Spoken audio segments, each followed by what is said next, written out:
Good evening. The headlines. A disability organization urges government to enact a new bill to protect mental patients.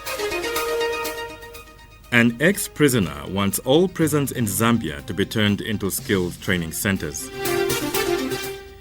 Judgment in the Oscar Pistorius murder trial to be delivered on September 11, 2014.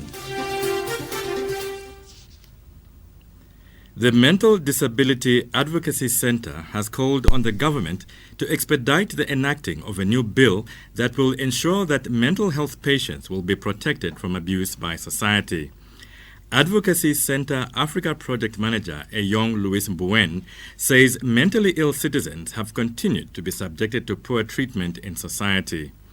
Mr. Mbuen was speaking during the launch of a report based on the first ever human rights investigation into mental health services in Zambia at Pomozi Hotel this morning. How many of us are in here?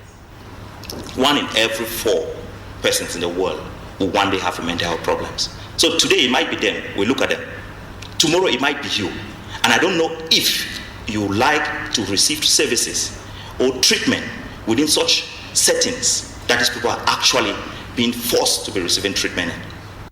We're very surprised when in Ndola, the Ndola male psychiatric ward, believe me, the place is like, there's just no fresh air inside. The place is so stuffy. People have 2 toilets which don't even have doors. So it means you're in the toilet, a ward that is having, it was meant for 20, it's a 20-bed capacity on ward. But the day we went to that hospital, it had over 50 patients. 2 toilets, 1 bathroom, that all of them, there's just no door. So issue of privacy is completely out. You cannot be in the toilet, you're sitting, and then people are watching at you when you're using the toilet. When patients tell you how they feel about that, we should not think that people with mental health problems, because of a mental health problem, someone is like completely off. People also have feelings. And Ministry of Health Chief Mental Health Officer John Mayeya disclosed that the new bill, which is yet to be tabled before Parliament, is proposing the setting up of a national mental health tribunal, among other interventions, to address the plight of mentally ill patients. Mental health issues are usually in the shadows. The public, individuals at large, do not usually take keen interest in issues of mental health because they are not physical, they are subjective. Everyone has mental health issues in their everyday life. When you don't have money, you are broke. That is a mental health issue.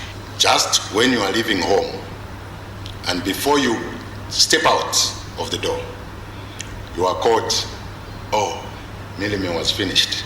You are going with a mental health issue wherever you're going to be. When you are told there is a secretive in the family, that is a mental health issue. When you are told you're HIV positive, that is a mental health issue. You are told you have cancer, it is a mental health issue. If you have an amputation, that is a mental health issue. Zambia currently uses the 1951 legislation, which was enacted by the colonial government.